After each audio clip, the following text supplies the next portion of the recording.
There are lots of occasions when you may want to make a single layer card, but you still want the appearance of a layer. By sponging a layer, you can create a beautiful, soft focal image and still maintain that clean and simple effect. Let me show you the tools and products you're going to need to make today's project.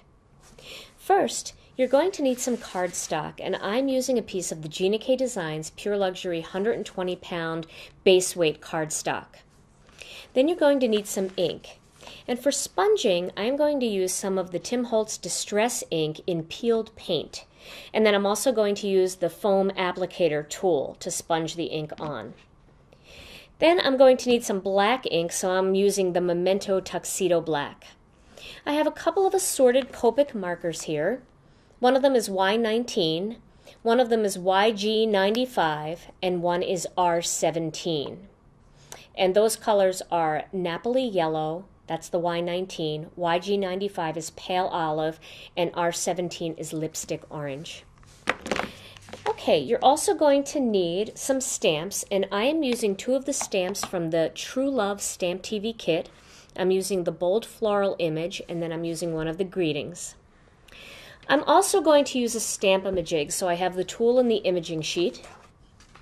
I have a little bit of ribbon here, and you can use any kind of ribbon you want. I like the delicate look of the 3/8 of an inch ribbon for this card. I have a little bit of score tape. It's not necessary, but it's a nice way to keep your ribbon down onto the card, so I'm going to use it and show you how I do that. You're going to need some scissors, and I have the Tim Holtz scissors. You're also going to need a score buddy or any kind of scoring tool. And then you're going to need a piece of scrap cardstock, and I have just a piece of scrap cardstock that I pulled out of my scrap bin. To begin, what you want to do is you want to make sure that you have the fold mark on your piece of cardstock in the right spot. So what I have here is I have a piece of 5.5 by 8.5 Pure Luxury 120 pound base weight white cardstock on my score buddy, and I'm going to score that at 4.5 inches. And if you've ever used our 120 pound cardstock, you'll know that you do need to run this scoring tool down a couple times to really make sure that you've put a deep groove in there, because it is very thick, and when you fold it you don't want the spine to crack. Okay, well, now that I've defined that line, and you can probably see that line right there going across, I'm going to take that scratch piece of green paper and I'm going to just tear it, just like this. And I don't want it to be a perfect straight tear. I want it to have kind of rough edges because I want a distressed layered look. Okay. And what I'm going to do here is I'm going to take a little bit of my tape, and I'm going to tape it right on that score line, like that, just using some regular Scotch tape. There we go. I'm going to do that on both sides. And then I'm going to use the other half and create a bit of a wide panel that goes down between the two of them. Let me use this side here. Okay, that should do it. Let me just peek underneath and make sure there's enough room for a greeting and some ribbon, and there is. So I'm going to tape this one down then too. Now it's easy for that cardstock to shift underneath there, so you really want to put a lot of pressure on it when you start sponging. So let's start with the top panel. I'm going to get a little bit of this peeled paint distress ink and the foam applicator and ink up the applicator, and then holding this down and also putting some pressure on the cardstock so it doesn't shift, I'm just going to lightly sponge across like that. Then I'm going to do the same thing on the other side. I'm actually going to shift this whole thing around here so I can hold everything down nice and tight, and do the same thing down on this end.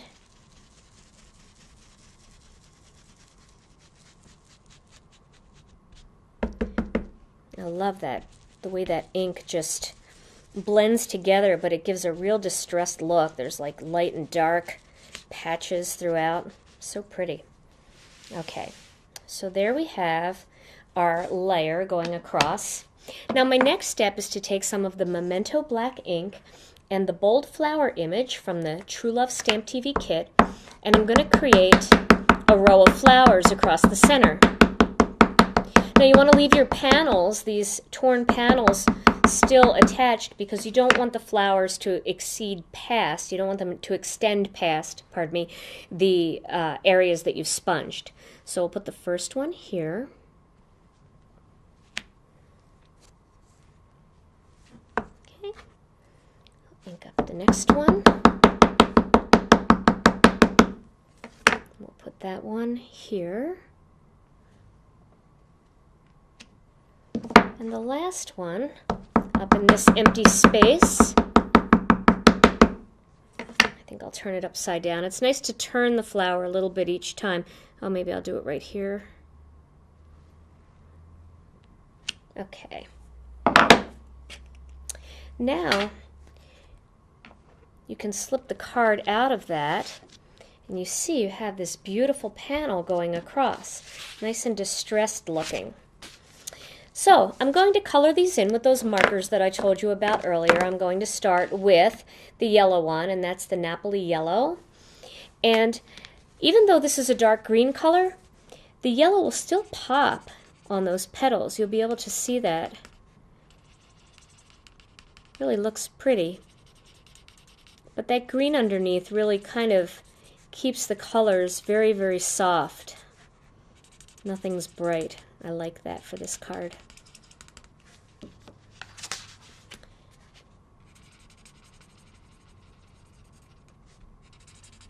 Do you notice how when the ink is drying, it's actually getting a little bit brighter? You can kind of see that there. I'll finish up these petals. And then I've chosen a fairly bright red for the centers of the flowers. But you'll be surprised how when that red mixes with this green undertone, it'll pick up a very rusty color. I kind of like that. And then if you feel like you're getting a little bit of ink onto your marker, just scribble it off and that marker will get bright again. Copic markers can be used this way. It's pretty hard to ruin them. They're made for blending colors together, and you can just pretty much rub any excess ink right off the tip of your pen. Just enough bright that it gives it that little accent that the card needs, but not so bright that it's different than the rest of the soft look of the card. Okay, so here we are with the lipstick orange, and that's going to color in. I'm going to color in these centers. You would just expect that would look a lot brighter, but it's really pretty.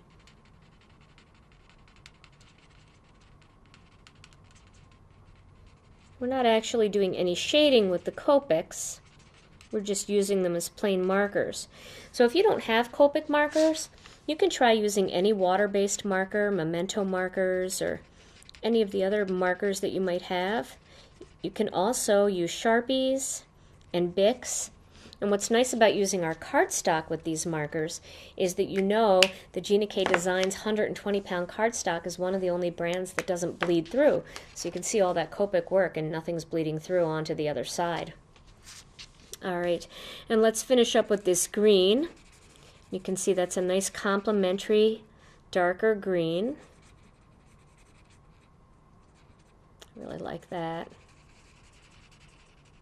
Okay. So now my next step is to add the greeting to the bottom of the card right down here. And what I've done is I've created an imaging sheet using the Stamp-A-Majig, so I have my greeting all set up for where it's going to stamp. And I'm just going to replace the tool and use some of the black, Tuxedo Black ink. Ink up my stamp and remove that imaging sheet and replace it with my stamp. Isn't that pretty? Right where I want it.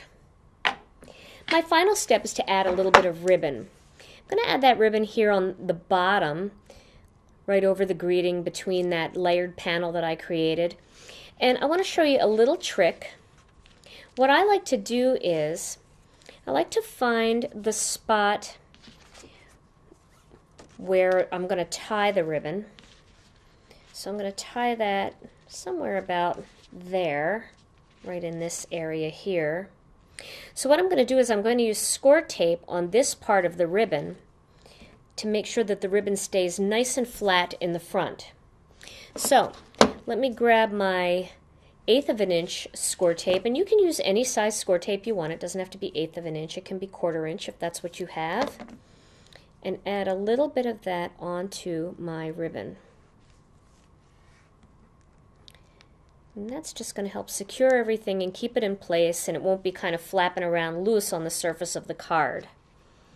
So let's position that to where we want it, maybe up just a little bit. I'll bring it up just a little bit there. Okay. And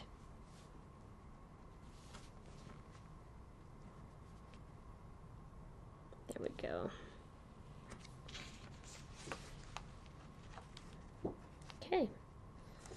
Now I'm going to bring that around the back and tie it where I want it to my little bow right here. Sometimes it's easier to tie your cards upside down. Seems like the ribbon goes in the direction you want it just a little bit better when you do that. Okay. And now, using my scissors, I'm just going to cut each side on an angle like that. Now, you can position this other side down to meet that side. And you can see that ribbon's not flapping or going anywhere, and that's going to keep it nice and secure. Now, the last step here is to make sure that you have a nice, crisp fold. So I'm going to do that by using my score tool, and I'm just going to press over it with the flat side of that scoring tool and create a nice crisp line like that. And there's my finished card. When time and supplies are limited, you can sponge shabby, torn layers, or you can use the straight edge of a piece of cardstock to create crisp, straight edges and add the layered look without any additional cardstock at all.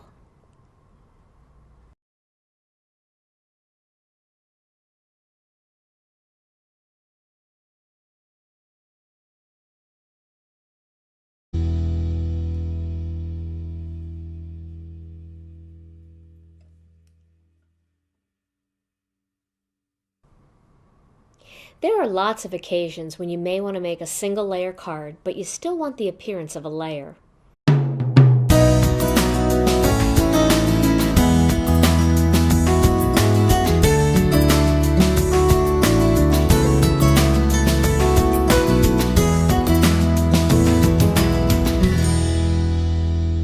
By sponging a layer, you can create a beautiful, soft focal image and still maintain that clean and simple effect. Let me show you the tools and products you're going to need to make today's project. First, you're going to need some cardstock, and I'm using a piece of the gel to sponge the ink on. Then I'm going to need some black ink, so I'm using the Memento Tuxedo Black. I have a couple of assorted Copic markers here. One of them is Y19, one of them is YG95, and one is Unique Designs Pure Luxury 120-pound base weight cardstock. Then you're going to need some ink. And for sponging, I'm going to use some of the Tim Holtz Distress ink in peeled paint. And then I'm also going to use the foam applicator tool.